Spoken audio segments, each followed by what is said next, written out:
Қадірменді тыңдарман, бүгінгі әңгімеміз Қазыбек бидің қаз дауысты атануы туралы болады.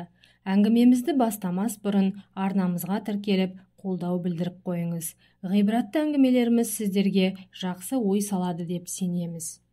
Бұрынғы қазақ пен қалмақ жауынгер кезде Абылай хан бірнеше батырларды ертіп, Сырдария жақтағы халқын аралап кеткенде, Шынбай деген дұшпан астыртын келіп, Абылайдың елін шабуға қолайлы екенін қалмақтың белгілі көсемі Шешен Қонташы ханға келіп айтқан.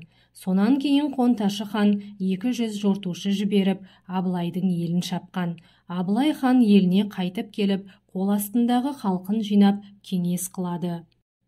Кеңесте Абылай көпке қарап, қалмақтың атышулы көсемі Шешені Қонташы ханмен арбасуға, қайымдасу қарсыласуға, кім мен деп көп ішінде батыршылық етіп, қол көтерсе сол барсын дейді. Алайда бұл сөзге ешкім белсене шыға қоймайды. Мен барамын деп ешкім шықпаған соң, хан Абылай ашуланып, қалмақ қазақтың басын кесеме, неге үндемейсіздер дейді. Сол уақытта Айдабол бидің баласы Тайкелтір мен Малайсары батыр біз барамыз дейді. Сонда хан Абылай алдарынан ай, арттарынан күн туып жолдарың болсын дейді.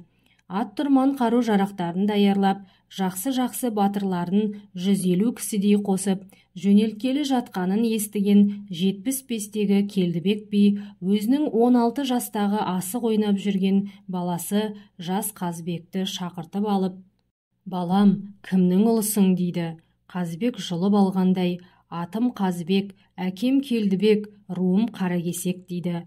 Келдібек би баласына сүйсініп, «Олай болса, балам, атақ алғың келе ме?» Қазыбек: «Ата, жақсының атын ерттеп, жатқа жақын болайын деп едім» дейді. Келдібек би баласына көңілі толып, азық-түлік ат тұрманын даярлатып, 50 ақбоз атқа мінгізіп, 50 жортуылшымен жібереді. «Жолың болсын, балам, Абылайдың алдына атыңның басын бұрмастан бар» дейді. Қазыбек атының басын бұрмастан Абылайға барады. Хан Абылай танымай, «Қай ұлсың?» дейді. Қазыбек: «Тай бәйгесін қанағат қылмай, ірі ат бәйгесін іздеп жүрген Келдібек бидің ұлымын» дейді. Хан Абылай баланың жауабына сүйсініп, «Балам, жолың болып, жолдасың Қыдыр болсын» деп бет сипайды.